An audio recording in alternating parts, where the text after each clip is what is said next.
उदाहरण 1 है, बिंदु किस चतुर्थांश में स्थित होंगे। हमारे पास ये 8 सवाल दे रखे, इसमें बताना है कि बिंदु किस चतुर्थांश में स्थित होंगे। तो सबसे पहले हम क्या करते हैं, चतुर्थांश का चित्र बनाते हैं। ये मान लीजिए हमारे पास ये एक्स अक्ष है, इस रेखा का नाम है एक्स अक्ष, और ये ऊर्ध्वाधर रेखा है, इसका नाम है ऊर्ध्वाधर रेखा है, इसका नाम है वाई एक्स। ये वाई माइनस का, ये वाई प्लस का, ये क्षैतिज रेखा है, इसको एक्स एक्स प्लस का, और ये माइनस है एक्स ऋणात्मक। और ये करते हैं हम क्या करते हैं, मूल बिंदु 0, जहाँ एक्स एक्स और वाई एक्स प्रतिच्छेद होती है उसको मूल बिंदु कहते हैं। ये जो प्रथम चतुर्थांश कहलाता है, प्रथम चतुर्थांश, ये प्रथम चतुर्थांश। ये कहलाता है द्वितीय चतुर्थांश, द्वितीय चतुर्थांश, चतुर्थांश। ये कहलाता है हमारे पास तृतीय चतुर्थांश, तृतीय चतुर्थांश। और ये चतुर्थ चतुर्थांश, ये चतुर्थांश। यहाँ देखो प्लस में लिखा होता है 1, ये 2, ये 3, ये प्लस में 1, ये 2, ये -1, ये -2, ये -3, ये -1, ये -2। ये x का है, ये y प्लस का है, ये x माइनस का है, ये y माइनस का है। प्रथम चतुर्थांश में x का मान भी प्लस का होता है, y का मान भी प्लस का होता है, दोनों प्लस के होते हैं। द्वितीय चतुर्थांश में x माइनस का होता है और y प्लस का होता है। और तृतीय चतुर्थांश में x भी माइनस का होता है और y का मान भी क्या होता है, माइनस का होता है। और चतुर्थ में x प्लस का होता है और y क्या होता है, माइनस में होता है। तो ये लिखा y माइनस में। पहले x का मान आएगा फिर y का मान होता है, इसको बोलते हैं क्रमिक द्विगुम। क्रमिक द्विगुम का मतलब होता है फिक्स होता है, पहले x आएगा फिर y आएगा। तो ये प्रथम चतुर्थांश में x और y दोनों प्लस के होते हैं, यहाँ x का मान माइनस का होता है, यहाँ दोनों माइनस के होते हैं, यहाँ x प्लस का होता है और y माइनस का होता है। अब हमारे पास पहला सवाल है, देखो पहला सवाल लिखा a बराबर 3,6। अब ये पता लगाना किस चतुर्थांश में। अब ध्यान से देखो, इसके चिन्ह, 3 के आगे कोई चिन्ह नहीं है तो प्लस का मानते हैं, 6 के आगे कोई भी चिन्ह नहीं है तो क्या मानते हैं, प्लस का मानते हैं। दोनों प्लस प्लस में, जब दोनों प्लस प्लस में तो ये कौन सा चतुर्थांश होगा, प्रथम चतुर्थांश। तो ये ए बिंदु होगा, प्रथम चतुर्थांश में स्थित होगा।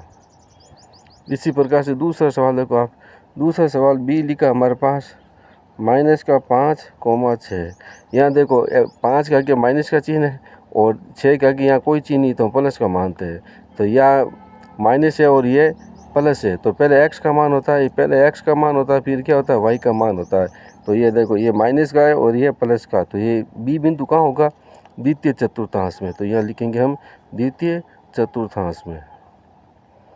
और तीसरा देखो सी में क्या लिखा हमारे पास, सी में लिखा है -2 और -3, -2 और -3। यहाँ देखो ये चिन्ह है, ये माइनस का है और ये चिन्ह भी क्या है, माइनस का है, दोनों माइनस के। x का मान भी माइनस का है और y का मान भी माइनस का है। ये x का मान भी माइनस का है, y का मान भी हमारे पास क्या है, माइनस का है। तीसरे में सी में है -2 -3, ये दोनों माइनस के हैं। तो ये देखो तृतीय चतुर्थांश में x का मान भी माइनस का होता है और y का मान भी माइनस में है, तो हम ये लिखेंगे तृतीय चतुर्थांश। यहाँ आ गया इसका उत्तर, तृतीय चतुर्थांश। अब चौथा सवाल देखो हमारे पास क्या लिखा है, चौथा सवाल में लिखा है डी लिखा है 3, -5। अब देखो पहले चिन्ह देखो, 3 के आगे यहाँ कोई चिन्ह नहीं है, 3 के आगे कोई चिन्ह नहीं तो हम क्या मानते हैं, प्लस का। 5 के आगे माइनस का चिन्ह है तो ये लगा दिया माइनस का। पहले x का मान होता है फिर y का मान होता है, या x प्लस का है y माइनस का है। तो देखो चतुर्थांश में देखो x ये प्लस का है और y क्या है, माइनस का है। तो ये होगा हमारे पास चतुर्थांश में। तो ये होगा चतुर्थांश। अब पांचवा देखो हमारे पास, पांचवा हमारे पास लिखा है ई लिखा है 0,6, 0,6।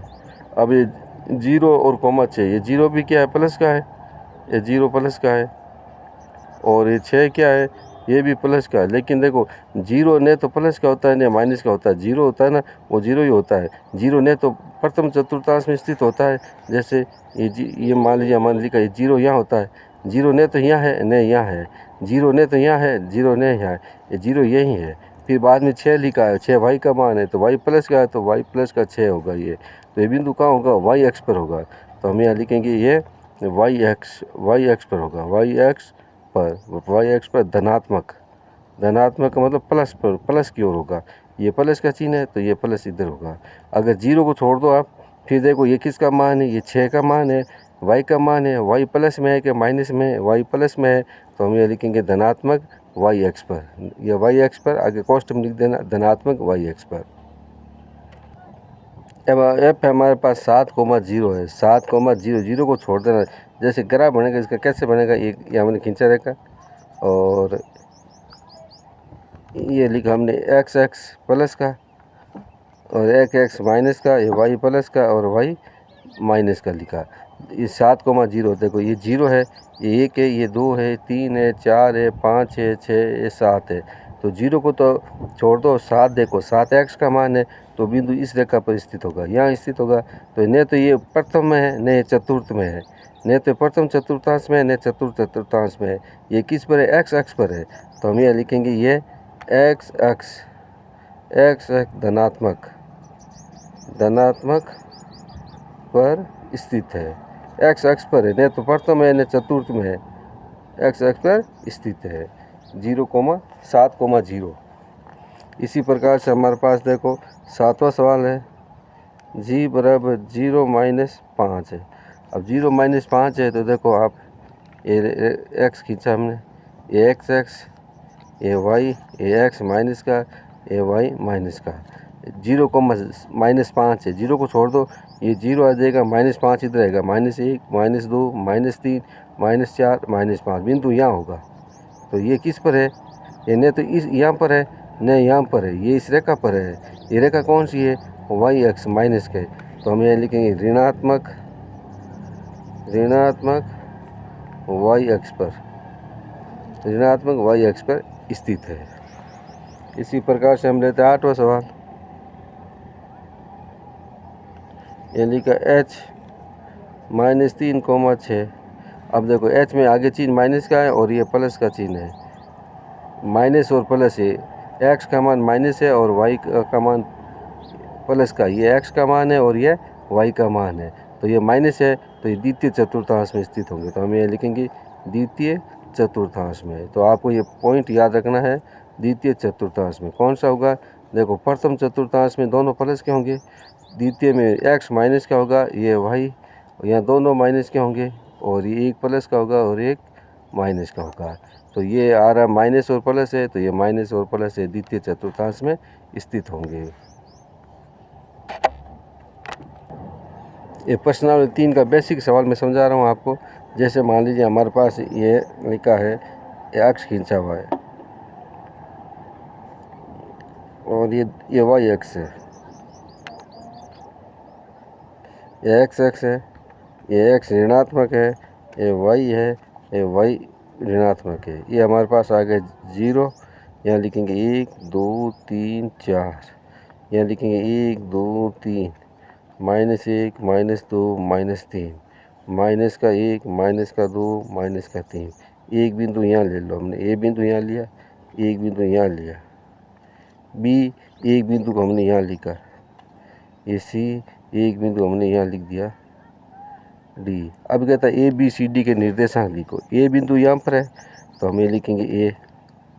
अब देखो ए इस रेखा पर स्थित है, जब एक्स पर स्थित है तो ये एक्स का मान, पहले एक्स का मान आएगा फिर क्या आएगा, वाई का मान आएगा। तो एक्स का मान 3 है और वाई है ही नहीं, क्योंकि एक्स पर है तो इसका मतलब वाई का मान क्या होगा, 0 होगा। इसी प्रकार से बी बिंदु का निर्देशांक याद करना है, पहले एक्स का मान आएगा फिर वाई का मान आएगा। तो वी देखो कहाँ पर है, वाई एक्स पर है। जब वाई एक्स पर होता है तो एक्स का मान 0 होता है, तो एक्स का मान 0 लिखेंगे। वाई का मान 2 है तो ये लिख दिया हमने 2 यहाँ पर। इसी प्रकार से सी का देखो आप, ये एक्स एक्स पर है तो पहले एक्स का मान आएगा फिर क्या आएगा, वाई का मान। तो एक्स का मान -3 है, ये लिखा -3, और इस एक्स अक्ष पर स्थित है तो इस रेखा पर स्थित होता है एक्स अक्ष पर, तो वाई का मान क्या होता है, 0। तो वाई का मान लिखा हमने 0। अब देखो डी के निर्देशांक याद करना है। डी हमारे पास ये लिखा है, पहले एक्स का मान आएगा फिर वाई का मान आएगा। डी बिंदु किस पर है, वाई एक्स पर है। तो वाई एक्स पर है तो ये डी का मान, एक्स का मान तो 0 होगा, एक्स का मान 0। जब ये वाई पर स्थित होता है तो एक्स का मान 0 है और इसका मान -1 है, तो ये -1 लिखा हमने। अब देखो इसको आलेख में दर्शाना है, ये भी बेसिक सवाल है। इसमें आता है 4 नंबर का सवाल आता है। ये पहले हमने यहाँ इस रेखा को बोलते हैं एक्स एक्स, इसको लिखते हैं माइनस का। ये लिखा हमने वाई एक्स, ये वाई माइनस का होता है और ये वाई प्लस का होता है। और ये जो हमारे पास लिखा ये एक्स एक्स वाई एक्स लिखा, ये लिखा हमने 0 मूल बिंदु कहलाता है। यहाँ लिख दिया हमने 1 2 3 4 5, इधर लिखा -1 -2 -3 -4। यहाँ लिख दिया प्लस का 1 प्लस का 2 प्लस का 3 प्लस का 4, माइनस का 1 माइनस का 2 माइनस का 3 माइनस का 4 माइनस का 5। अब पहला बिंदु ए लिखा है 3,4, तो देखो 3,4 ये बिंदु लिखा है, ये लिखा हमारे पास 3,4, दोनों प्लस के हैं। तो ये 3 है एक्स का मान और 4 है वाई का मान, ये वाई का मान 4, तो 3 जाएगा वाई के पास यहाँ पर और ये आ जाएगा यहाँ पर। तो ये बिंदु आ गया हमारे पास ये 3,4। अब बी बिंदु लिखा है 4,1, तो ये है 4 एक्स का मान, बी का निर्देशांक दे रखा है 4,1, तो बी दे रखा 4 एक्स का मान और फिर वाई का मान 1 है, तो ए का मान इधर आएगा 4 के पास। ये हो गया हमारे पास बी का मान। अब सी हमारे पास लिखा है -3,2, पहले एक्स का मान -3 इधर आएगा, वाई 2 प्लस में है तो +2 इधर है तो ऊपर साइड चलेंगे, ये गया यहाँ पर, इसको मिला दिया, ये बिंदु आ गया हमारे पास सी बिंदु। फिर बाद में हमारे पास लिखा डी में देखो -1 -2, डी बिंदु लिखा है हमारे पास -1 -2, तो एक्स का मान भी -1 वाई का मान भी ये है, तो ये इधर आ जाएगा हमारे पास 1 और ये -2, ये हो गया हमारे पास डी बिंदु। फिर बाद में हमारे पास लिखा ई बिंदु, ई बिंदु लिखा 3,0, 3,0 लिखा, तो आपको देखो यहाँ एक्स का मान 3 दे रखा है, वाई का मान 0, 0 को छोड़ दो, केवल एक्स का मान 3 देखो, एक्स का मान 3 ये है, यहाँ लिख दिया एक्स का मान 3, यहाँ कर दिया हमने ई बिंदु, ये कर दिया ई बिंदु। फिर देखो एफ का मान दे रखा हमारे पास 0, -4, तो 0 को छोड़ दो, वाई का मान -4 दे रखा है, तो वाई इधर है -4, ये आ गया, ये हो गया हमारे पास एफ बिंदु। इस प्रकार से ये आलेख आता है। कम से कम 4 सवाल आते हैं, एक नंबर के 4 नंबर के सवाल है आपके। ये बेसिक शुरू करते हैं हम, फिर बाद में प्रश्नावली शुरू करेंगे। देखो एक होता है हमारे पास, मान लीजिए पी बिंदु दे रखा है, इसके निर्देशांक एक्स, वाई दे रखा है, एक्स, वाई, एक्स को बोलते हैं हम भुज, एक्स को बोलते हैं हम भुज और वाई को बोलते हैं हम कोटि। ये याद रखना, इसका सवाल आता है, एक्स का मान भुज होता है और वाई का मान कोटि होता है। सवाल आता है यहाँ पर ऐसे कि P 3,4 की भुज लिखी, भुज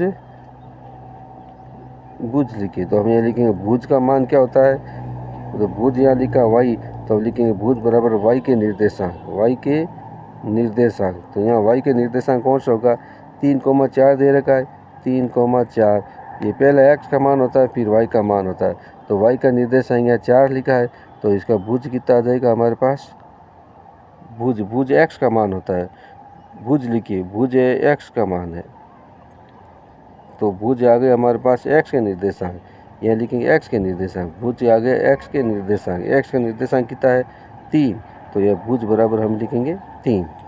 ये लिखा है P बराबर 3,4 की भुज लिखिए, तो भुज होता है एक्स का मान, कोटि होता है वाई का मान, तो भुज आ गए एक्स के निर्देशांक, एक्स के निर्देशांक कितने 3, तो आपको 3 लिखना है। दूसरा सवाल ऐसे आ जाएगा कि P, 3,4 की कोटि लिखिए, कोटि लिखिए, तो कोटि के अंदर आपको लिखना, यहाँ लिखा कोटि, कोटि बराबर क्या लिखेंगे वाई के निर्देशांक, वाई के निर्देशांक, यहाँ देखो 3,4 है, तो वाई के निर्देशांक कितने हैं हमारे पास, वाई के निर्देशांक यहाँ दे रखा है 4, तो हम ये लिखेंगे कोटि बराबर 4, वाई के निर्देशांक लिखना है। मान लीजिए हमारे पास सवाल ऐसा है कि ए बराबर 3,4 की कोटि लिखिए, कोटि लिखिए, तो हम यहाँ लिखेंगे कोटि पूछा है, तो ध्यान रखना यहाँ लिखो कोटि, कोटि का मतलब होता है वाई के निर्देशांक, तो वाई के निर्देशांक लिखेंगे, वाई के निर्देशांक कितना 0, तो वाई के निर्देशांक यहाँ लिख दिया 0। अब ये लिख दिया हमने b बराबर -5 -4, इसकी भुज लिखिए, भुज बतानी है। तो भुज का मतलब क्या होता है हमारे पास एक्स के निर्देशांक, एक्स के निर्देशांक, एक्स का निर्देशांक क्या है -5 लिखा है, तो ये लिख दिया -5। तो भुज कितना आ गया हमारे पास -5 आया। ये भी बेसिक लेते हैं पहले। ये लिखा P बराबर 3,4 एक्स अक्ष से दूरी बताइए, एक्स अक्ष से दूरी बताइए। तो आपको अगर एक्स अक्ष से दूरी पूछा है, एक्स अक्ष से दूरी, एक्स अक्ष से दूरी पूछे तो हम यहाँ लिखेंगे y के निर्देशांक, y के निर्देशांक। तो एक्स अक्ष से दूरी क्या होगी हमारे पास, एक्स अक्ष से दूरी, तो y के निर्देशांक लिखा 4, तो यहाँ लिखेंगे 4। दूरी हमेशा प्लस में होती है, कभी भी माइनस में नहीं होती। जैसे मान लीजिए लिखा -3, -2 लिखा है। अब लिखा यहाँ पर y अक्ष से दूरी बताइए, y अक्ष से दूरी बताइए, y अक्ष से दूरी बताइए। तो हम यहाँ क्या लिखेंगे, y अक्ष से दूरी, y अक्ष से दूरी, y अक्ष दूरी का मतलब होता है हमारे पास यहाँ पर x के निर्देशांक, x के निर्देशांक, x के निर्देशांक या -3 लिखा है तो लिखेंगे -3। लेकिन हम जानते हैं कि दूरी हमेशा प्लस में होती है। दूरी किस में होती है, प्लस में होती है। तो यहाँ लिखेंगे दूरी सदैव सदैव धनात्मक होती है, धनात्मक होती है, दूरी सदैव धनात्मक होती है। तो दूरी क्या आ जाएगी, +3 आ जाएगा, -3 ही आएगा। जहाँ भी अगर माइनस लिखा है तो इसको प्लस में चेंज करना है। दूरी हमेशा क्या होती है, प्लस में ही होती है, ये ध्यान रखना। a बराबर 3,4 की एक्स अक्ष से दूरी बताइए, एक्स अक्ष से दूरी बताइए। अब एक्स अक्ष से दूरी पूछी तो आपको क्या लिखना है, एक्स अक्ष से दूरी। तो यहाँ आपको लिखना है y के निर्देशांक, y के निर्देशांक, y के निर्देशांक क्या है 4। लेकिन दूरी क्या होती है, लेकिन दूरी हमेशा प्लस में होती है। तो दूरी क्या आ जाएगी, 4 आ जाएगी इसके अंदर। ये बेसिक है, इसमें से 1 नंबर का सवाल आएगा। ये लिखा है एक्स अक्ष पर स्थित बिंदु के निर्देशांक लिखिए, एक्स अक्ष पर स्थित बिंदु के निर्देशांक लिखना है। ये हमारे पास मान लीजिए ग्राफ है, ये एक्स अक्ष है, ये वाई अक्ष है, ये वाई का माइनस है, ये एक्स का माइनस है। यहाँ कोई बिंदु स्थित है, यहाँ को मान लीजिए कहीं भी बिंदु स्थित हो सकता है। इस बिंदु के निर्देशांक क्या होते हैं, जब इस एक्स अक्ष पर कोई बिंदु स्थित होता है तो वाई का मान हमेशा क्या होता है, 0 होता है। तो वाई का मान हमेशा क्या होता है, 0। तो y का मान 0 होगा और x का मान ये 1, 2, 3 कुछ भी हो सकता है, तो x का मान होगा। तो x अक्ष पर स्थित बिंदु के निर्देशांक क्या होता है, x, 0 होता है। इसी प्रकार देखो ये लिखा y अक्ष पर स्थित बिंदु के निर्देशांक लिखिए। ये ग्राफ बनाते हैं हम, ये x अक्ष है, ये y प्लस है, यहाँ बिंदु स्थित है, ये बिंदु स्थित है। यहाँ बिंदु स्थित होते हैं y पर होते हैं ना, तो x का मान क्या होता है, 0 होता है। तो हम यहाँ लिखेंगे ये x, 0 है, तो यह x का मान तो क्या होगा 0 और y का मान कुछ होगा, y का मान कुछ न कुछ तो होगा। तो अगर बिंदु y पर स्थित है तो x का मान 0 है, अगर x पर स्थित है तो y का मान 0 है। ये लिखा है x अक्ष पर स्थित बिंदु की कोटि लिखी है। x अक्ष पर स्थित, x अक्ष पर कोई बिंदु स्थित होता है तो उसके निर्देशांक क्या होता है, ये होता है x, 0। तो लिखेंगे x अक्ष पर स्थित बिंदु के निर्देशांक, बिंदु के निर्देशांक होते हैं x, 0। तो कोटि क्या होगी हमारे पास, डायरेक्ट लिख दो, कोटि 0 होगी, इसकी कोटि है। y अक्ष पर स्थित तो लिखेंगे y अक्ष पर स्थित, y अक्ष पर स्थित बिंदु के निर्देशांक, बिंदु के निर्देशांक। तो y अक्ष पर स्थित बिंदु के निर्देशांक क्या होगा हमारे पास, y अक्ष पर होगा x का मान 0 और y कुछ न कुछ होगा। तो इसका भुज क्या होगा हमारे पास, भुज का मान होगा 0। ये वेरी मोस्ट सवाल है 2 कि x पर स्थित बिंदु की कोटि बताइए, y अक्ष पर स्थित बिंदु की भुज बताइए, x अक्ष पर स्थित बिंदु के निर्देशांक बताइए, y अक्ष पर स्थित बिंदु के निर्देशांक बताइए।